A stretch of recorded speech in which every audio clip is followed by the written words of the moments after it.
La verdad es que la vivo con mucho dolor, pero absolutamente me siento rendido o impotente con los brazos caídos. Yo acá escribo todo el tiempo, he sacado más de 15 o 20 documentos de que estoy detenido. Estoy detenido con algunos compañeros con los cuales hablo de política también. Intercambio a través de cartas muchas veces con Amado, aunque estamos en penales diferentes, pero a través de nuestras mujeres nos enviamos cartas, notas, y bueno, aprovecho a mandarle un abrazo grande a Amado y a todos los compañeros presos políticos también de la Unidad Penal Federal número 1 de Seiza. Pero la verdad es que creo que nosotros tenemos que darnos en la construcción de una propuesta opositora, y creo que la base de esa propuesta opositora, lo reitero, está en el frente sindical. Soy un blanco de un plan sistemático de marketing, escrito con precisión en muchos libros del asesor extranjero del presidente Macri.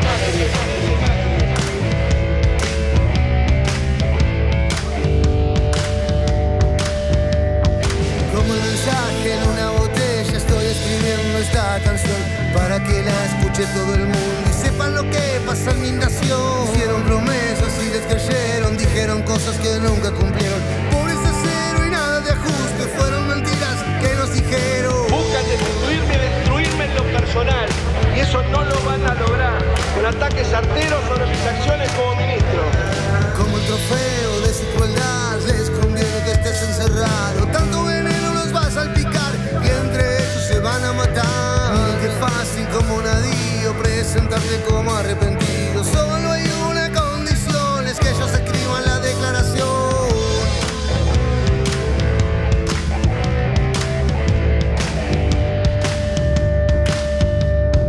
Miren qué astuto, Mr. Zucco, resulta que ahora quiere un indulto. Es el mismo tipo que antes decía que Néstor Kirchner era el Mesías. Desde el lugar en que tenga que estar, seguiré dando y batallando en contra de este programa neoliberal que lleva al hambre, a la miseria, a la explotación al pueblo argentino.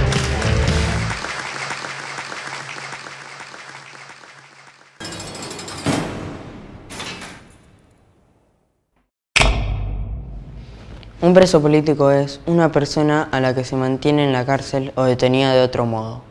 Por ejemplo, bajo arresto sin haber cometido ningún delito tipificado. Sino porque sus ideas provocan una amenaza o un desafío para el sistema político establecido.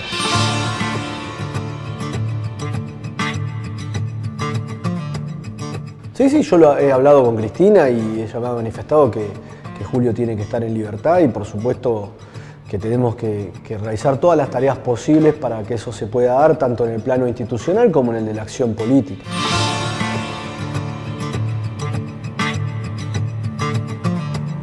¿No? Creo que inclusive me parece es un caso de doble vara muy claro lo que ocurre con la diputada Aida Ayala y con Julio De Vido. Nosotros no tenemos nada en contra de la diputada Ayala, pero si ella, que tiene un fallo confirmado en la instancia de casación, su pedido de juicio político, digamos desafuero en el caso, ha sido cajoneado, nosotros no entendemos por qué Julio De Vido, que en términos procesales está muchísimo menos comprometido, está detenido hace ya casi un año, ¿no? Porque en octubre se va a cumplir un año.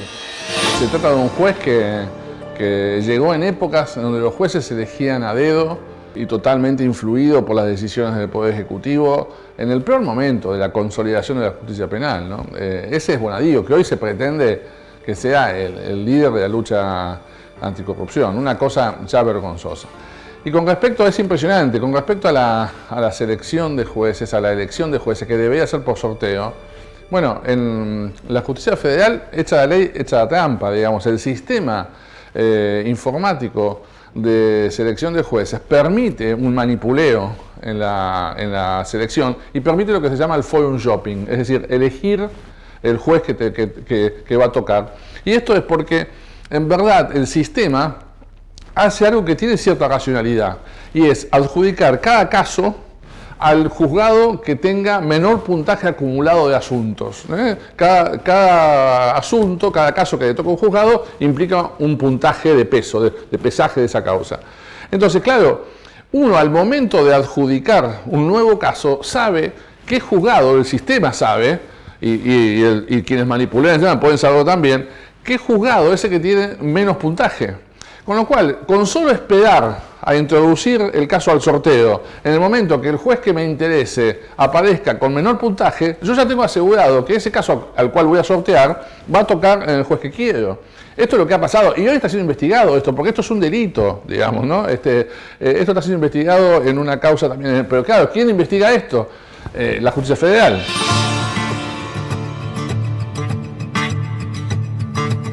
Julio de Vido está preso en el contexto de una causa procesalmente disparatada, digamos, pero disparatada incluso no solo en el contenido, en donde no se le imputa un solo acto personal a Julio de Vido, sino en el diálogo entre las autoridades judiciales. Hay que recordar que en esta causa, que el fiscal es Stornelli le pedía permanentemente que el juez llame indagatoria, que el juez Rodríguez llame indagatoria a Julio de Vido, y el juez le contestó 2 veces, en términos procesales, 4 minutos antes que la otra decisión, que voy a comentar ahora, 2 veces el juez le dice, mire, no lo voy a llamar indagatoria, porque no tengo ni siquiera elementos para definirle un hecho. Eso significa que el juez no, le contesta al fiscal, mire, para llamar indagatoria yo tengo que atribuirle un hecho, el que sea, digamos, usted tal día realizó tal cosa y esto es un ilícito. Bueno, no tengo elementos ni siquiera para definirle el hecho. O sea, después está la cuestión de si es responsable o no. Bueno, ni siquiera puedo yo definir el hecho, no tengo elementos para definir el hecho. ¿Por qué? Porque me falta llamar a un montón de testigos, porque tengo que seguir investigando, porque faltan elementos. La indagatoria tiene que ser en un momento donde yo pueda decirle, mire, yo con los elementos que tengo, yo ya sé que usted tal día realizó tal acto. Y este es un acto ilícito. Y el sujeto se defiende de eso, dice, no, ese día no estuve, o no lo hice, o lo que sea. Bueno, le contesta eso el juez. El fiscal, que esta decisión no era apelable, sin embargo la hacen apelable, el fiscal apela, y la Cámara le ordena al juez que llame indagatoria. Esto básicamente es, digamos, la decisión de Ursun y del juez Bruglia, básicamente es decirle al juez, mire, usted tiene que fallar en contra de sus convicciones. Es ordenarle un prevaricato, que es un delito. Un prevaricato es que el juez juzgue o dicte una resolución en contra de sus convicciones, en contra de la ley vigente. El juez había dicho que no tenía elementos para llamar indagatoria y ahora la Cámara le ordena que, más allá de lo que haya opinado él antes, igual llame indagatoria, algo que no puede hacer la Cámara, porque el Poder Judicial no es vertical, es decir, como es, por ejemplo, las fiscalías. El Poder Judicial, digamos, el juez es un inferior de la Cámara, pero no en el sentido que la Cámara tiene que ordenarle actos. El juez puede decir, no, mire, yo no voy a llamar indagatoria porque ya lo dije 2 minutos antes, dije que no había elementos para llamar. Sin embargo, este juez Rodríguez, por razones que uno desconoce, lo llama indagatoria. Decisión para la cual no hacía falta emitir una orden de captura, porque Julio de Vido podía haber sido indagado sin necesidad de que, digamos, se lo sometiera a una prisión preventiva. Sin embargo, la Cámara le ordena también que emita una orden de captura. Eso va, digamos, sin ningún tipo de razón jurídica, no había, ni peligro de fuga, porque Julio de Vido era evidente que no se iba a fugar a ningún lado, estaba siendo diputado y era el presidente de la Comisión de Energía de la Cámara de Diputados. ¿Qué chance había de que ese sujeto se fugara? Ninguna. No había obstaculizado la investigación, al contrario, nosotros veníamos insistiendo en la necesidad de pericias y un conjunto de nosotros impulsamos la investigación, mucho más que la Fiscalía y mucho más que el juez Rodríguez. Sin embargo, se le manda el pedido a la Cámara de Diputados del desafuero, justificado en esta orden de captura. Nosotros fuimos a la Cámara y dijimos, miren, antes de tomar esa decisión, sobre todo al bloque, dijimos, ¿por qué no nos escuchan y le contamos que no hay razones para este desafuero? Él puede ir a una indagatoria, Julio de Vido, sin ninguna necesidad de que se lo detenga, no hace falta, y al mismo tiempo no hay elementos. El juez es el mismo juez que dijo hace 2 meses que no hay elementos para llamar a una indagatoria. Sin embargo, no se nos escuchó. Viendo más o menos cómo estaban los números para la sesión, las posiciones, incluso debatir con amplitud y libertad las posiciones del bloque, donde cada uno expresó su posición. Hubo algunos compañeros con algunas diferencias, pero primó, digamos, la organicidad del bloque. Los números nos indican que el oficialismo consiguió los 2/3 aún sin nosotros. O sea, Nosotros no vamos a bajar al recinto. En ese momento el bloque decidió no escucharnos formalmente, a pesar de que teníamos muchas cosas para decir, contarles, para que resolvieran con más elementos, por lo menos. Y bueno, y se produce un acto que es escandaloso. Incluso el fundamento, esto es muy llamativo, el fundamento que da la Cámara para detenerlo es que él era presidente de la Comisión de Energía y desde ese lugar podía manipular las cosas y era diputado. Antes de que se lo detenga, Julio De Vido ya había pedido licencia como diputado y había renunciado a la presidencia de la Comisión de Energía. Es decir, las dos razones que motivaban, mal motivado, pero motivaban en boca de los camaristas la detención de Julio De Vido ya no existían, sin embargo, se lo detuvo de todos modos. Si esto no es un caso de cautiverio político, digamos, de un ejemplo de preso político, yo no sé, debe ser el caso más emblemático, digamos, que hay en mucho tiempo, digamos, de preso político. Soy un blanco de un plan sistemático de marketing, escrito con precisión en muchos libros del asesor extranjero del presidente Macri, donde el enemigo tiene que ser destruido, desmoralizado, aniquilado, hasta llevarlo a terminar incluso con su propia vida. Lo que leo es textual del Arte de Ganar. Cómo usar el ataque en campañas electorales exitosas. Conmigo no lo van a lograr. Desde el lugar en que tenga que estar, seguiré dando y batallando en contra de este programa neoliberal que lleva al hambre, a la miseria, a la explotación al pueblo argentino.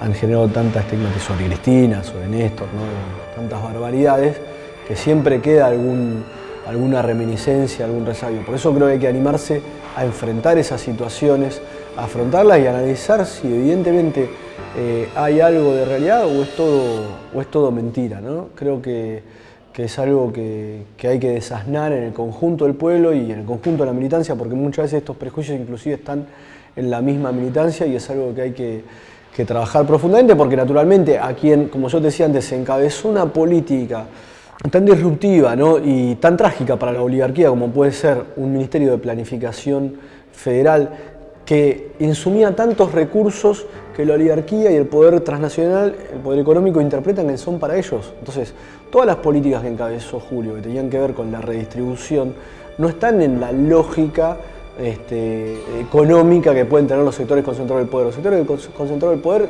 ¿por qué van a querer que se profundice el desarrollo a nivel federal? Para ellos son zonas inviables. Entonces, Formosa es una provincia inviable. ¿Qué sentido tiene poner un peso ahí?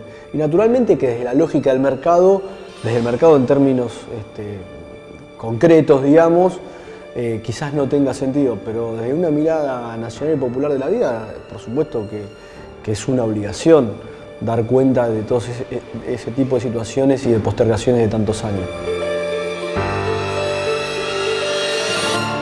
Yo ese día tenía que ir a declarar tenía que prestar indagatoria en la causa por el tema en la denuncia de Nisman, digamos, lo que nos pidió la indagatoria Bonadío, bueno, y hoy estamos en trámite de juicio oral.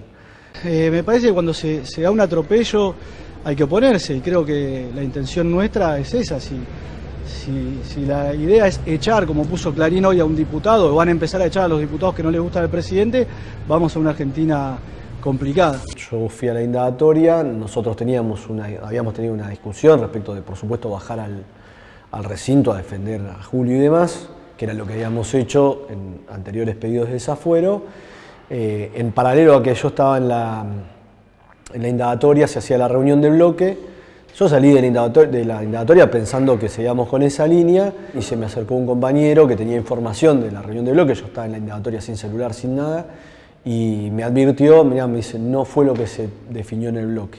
Lo que ocurrió fue que no había consenso en el bloque, digamos que no hubo consenso y que hubo sectores que amenazaron con romper, y en función de esa indefinición lo que quedó como resolución fue un híbrido que no conformó a nadie, digamos. Fue una situación que nosotros hemos revisado y autocriticado, por decirlo de alguna manera.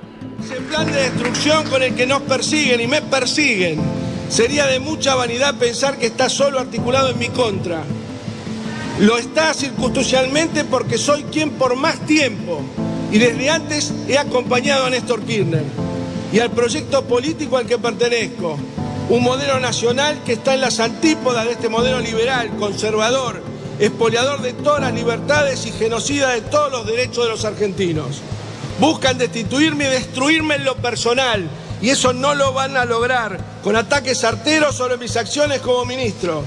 Sepan que la forma en que están siendo planteados y llevados a la justicia esos temas tienen la misma liviandad con la que se discutió en estos días en la Comisión de Asuntos Constitucionales el encuadre legal de mi destitución. Nulo, vacío, inconsistente, arbitrario y revanchista, sin acuerdo siquiera entre ustedes mismos, violentando gravemente la Constitución Nacional y la institucionalidad, solo buscando las mayorías necesarias para llevar ante una instrucción precisa que les dio el PEN, echarme de mi banca en ocasión de esta campaña electoral. Es un hombre muy responsable, es un hombre muy disciplinado, un hombre de una templanza, de una fuerza interior, un hombre de una capacidad de trabajo increíble. Yo nunca vi en mis 35 años la capacidad de trabajo de ese hombre. Yo no se la vi a nadie.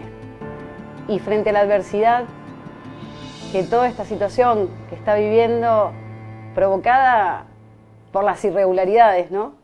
Que mencioné al principio, a la que los están sometiendo, demostró, y tal vez en los peores momentos uno demuestra la esencia, ¿no? En verdad, demostró más que nunca esa templanza, esa fuerza interior. Y sobre todo, yo no vi y nunca vi en él, frente ni a esta adversidad ni en otra, odio. Al contrario, vi compasión, vi piedad. Y eso lo hace grande. Eso es lo que a mi modo de ver lo hace un hombre gigante.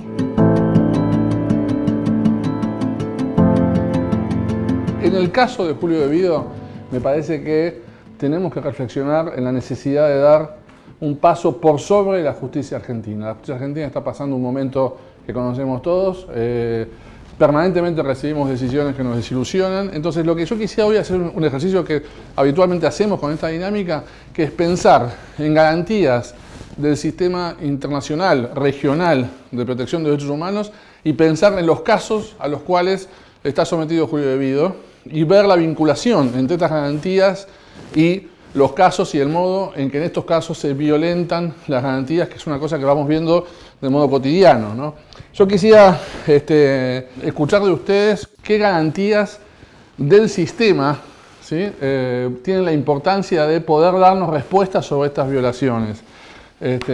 Malena, por ejemplo. Bueno, yo recuerdo en particular la vulneración al derecho a ser oído en la causa de Mocap, cuando Bonadío nos rechaza nuestro pedido de postergación en el mismo día que teníamos la audiencia del juicio de 11. Sí, ese es su caso claro. Martín. Otra de las garantías que veo que se vulnera acá es la inviolabilidad del domicilio, que está implícitamente en la Constitución Nacional, el artículo 18, cuarta parte. Claro, eso forma parte, ¿no?, de todo el sistema que lo venimos diciendo, ¿no? Es esta decisión de la justicia no solo de avanzar irracionalmente, injustamente, sino además humillar, que cada paso sea la destrucción de una idea o de un símbolo político, ¿no? De la mano de la afectación del principio de inocencia, nosotros advertimos también la afectación del derecho de la propiedad. Nosotros advertimos que constantemente, en el marco de todas las causas, esto es una constante, que se utilizan estas medidas cautelares como una suerte de confiscación de los bienes de los imputados, en este caso de Julio en particular.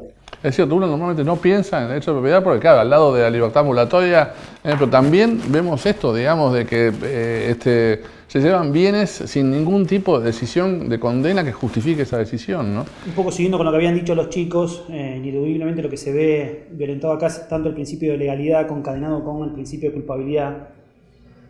En tanto, se puede ver cómo claramente en cada una de las causas que se relacionan a Julio De Vido se ve el mismo modus operandi en una y otra causa. En cuanto a la violencia sobre los tipos penales para forzar las conductas que se subsumen ahí y relacionado con el estar cerca a un hecho, por más que Julio no haya estado precisamente en la materialidad cercano, pero simplemente por haber estado relacionado a un tema es ahí donde se genera la responsabilidad penal. En el modelo de lo que en la facultad llamamos un versari in rei licita, ¿no? O sea, ser responsable por estar cerca, digamos, nada más. Que encima estaba lejos, porque era un ministro, una especie de superministro que, por supuesto, por la gran infraestructura organizativa de ese ministerio, estaba lejos de los hechos, digamos, ¿no?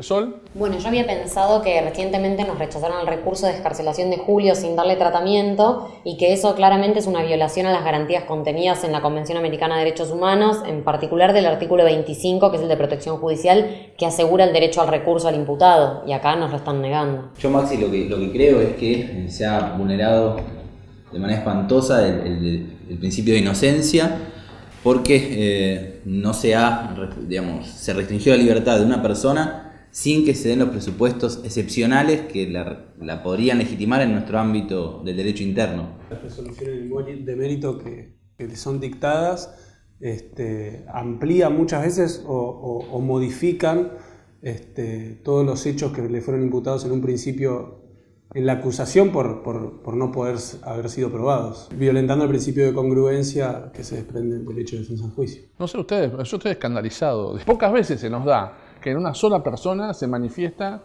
la violación de todo el sistema de garantías y de derechos humanos fundamentales que rigen el Estado de Derecho, en la justicia penal, ¿no? Yo lo que diría es, más allá de la pelea cotidiana que estamos dando ante estos jueces, entre comillas, federales y estos magistrados, me parece que tenemos que, a pesar de que ya este camino lo comenzamos, profundizar el camino de pelea ante el sistema regional de protección de derechos humanos, tanto en la Comisión como en la Corte Interamericana. Yo diría, a partir de ahora empieza a correr el relojito, paralelamente a nuestro trabajo en la justicia argentina, usemos al sistema de protección de derechos humanos de la región latinoamericana como una interlocución cotidiana de nuestros reclamos. Es decir, tenemos que ir a golpear la puerta en Washington y en San José de Costa Rica, sin lugar a dudas. Esta pelea tenemos que darla.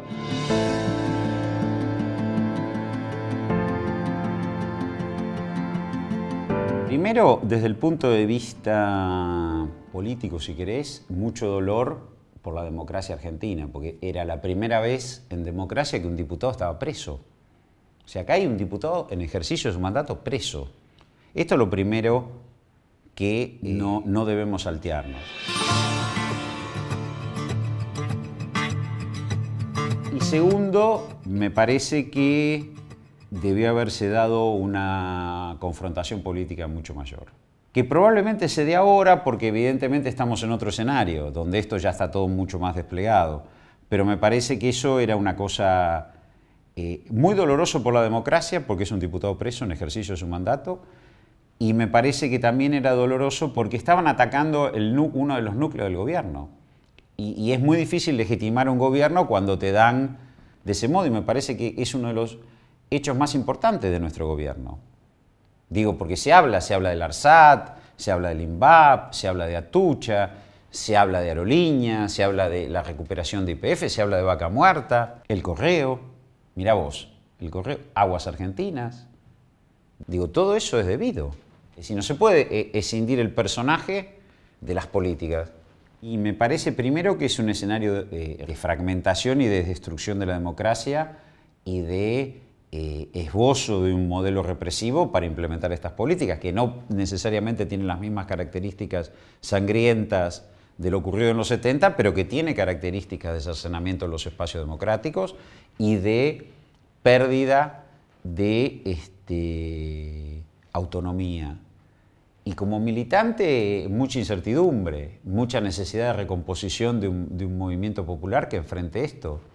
Mirá, si vos mirás México, Brasil y Argentina, los tres entran en un cambio de escenario internacional que plantea Trump a partir del 2017, con distintos desequilibrios, Argentina el peor, el más desequilibrado, pero también con movimientos populares en búsqueda. Digo, en México gana López Obrador y pone fin a 30 años de hegemonía neoliberal, pero no queda muy claro qué es lo que va a ocurrir en este escenario donde se le plantea el cambio del NAFTA. En Brasil tenés a Lula preso y en Argentina la quieren meter presa a Cristina. Digo, entonces, ahí es donde me parece que los movimientos populares entran en discusión y en necesidad de respuestas. Y creo que lo de Julio es una embestida contra el movimiento popular, sí.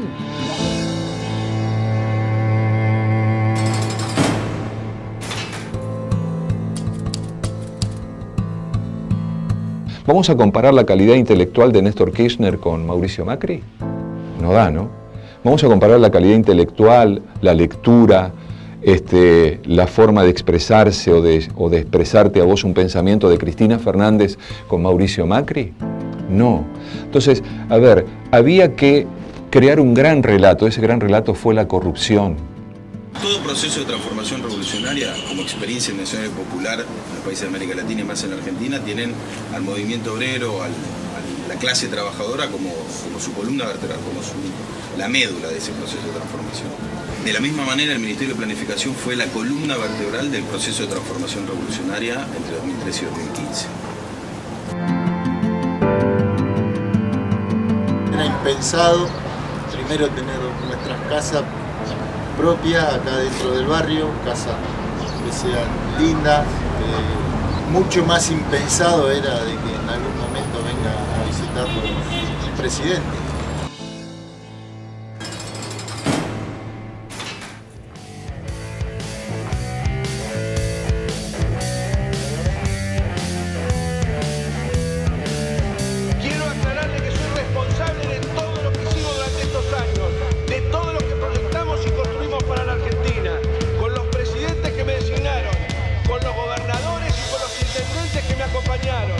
con muchos de mis colegas de gabinete y con muchos de ustedes. Quiero decirle, señor presidente, que ese es el motivo por el que fui votado para representar al pueblo de Buenos Aires.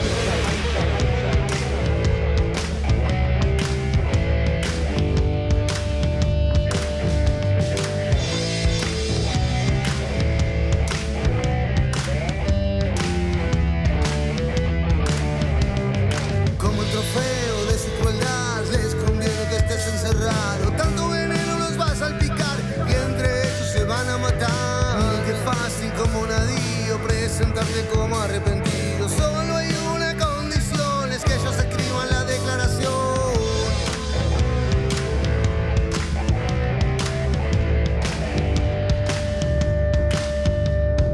Miren que astuto, Mr. Zucco, resulta que ahora quiere un indulto. Es el mismo tipo que antes decía que Néstor